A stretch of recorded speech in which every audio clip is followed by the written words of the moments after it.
But yeah, I think at the beginning it's just this kind of fear if you've never fired anyone before, you've never had these hard conversations before. And I think most people, like most kids even growing up, they're taught to like that these hard conversations are uncomfortable, and you don't want to be in this uncomfortable situation. It triggers fight or flight, and like you feel your body being really tense. So I mean, it's just, yeah, I wish someone would have taught me earlier how to give like honest feedback without making it tense or uncomfortable. But yeah, I think these are things you have to learn.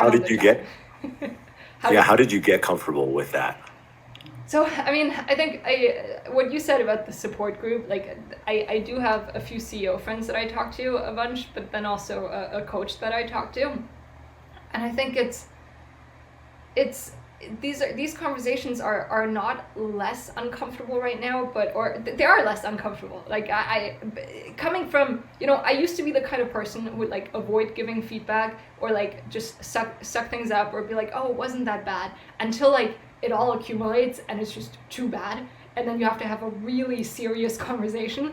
And I think it is probably the natural to a bunch of people, and to act that way. So I like by now I've like started just even small feedback points that are not like too big of a deal. Like I'm just raising them, and because they're not too big of a deal, I can do that in a nice and friendly way, so that no one like so that these things get out of the way and nothing like adds up and accumulates. And that's helped me quite a lot.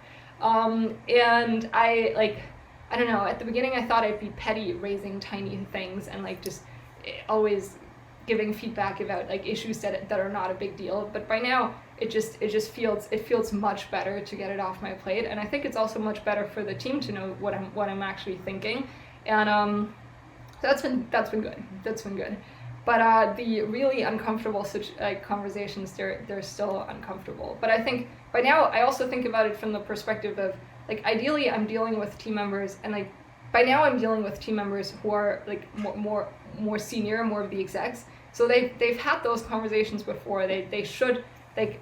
I'm not as much managing them, but like we're always in communication around like what's going on, what's going well, what's not going well. So it's also just become easier as I'm dealing with more senior people. But yeah, at the beginning, when you're just a group of young people who've never had jobs before, it's really hard because there are a lot of feelings, lots of ego. Yeah, I had the exact same experience. I was so scared to give people feedback, and I thought I was, it was something negative. Yeah. And it was only very recently, a couple of years ago, that I realized like, oh, feedback is a gift. Yes. Getting it, and even if it's hard to hear, and giving it, even if it's hard to deliver and hard Yes. for the other person to hear, is the only way that you can improve. And so really having that mindset shift helped me a lot, in terms of just being willing to be in that, like, I'm going to be uncomfortable in this moment, but it's because I'm doing it in service of this other person. And most people think feedback is like inherently a negative word, but feedback is not criticism. Like feedback can also be positive feedback.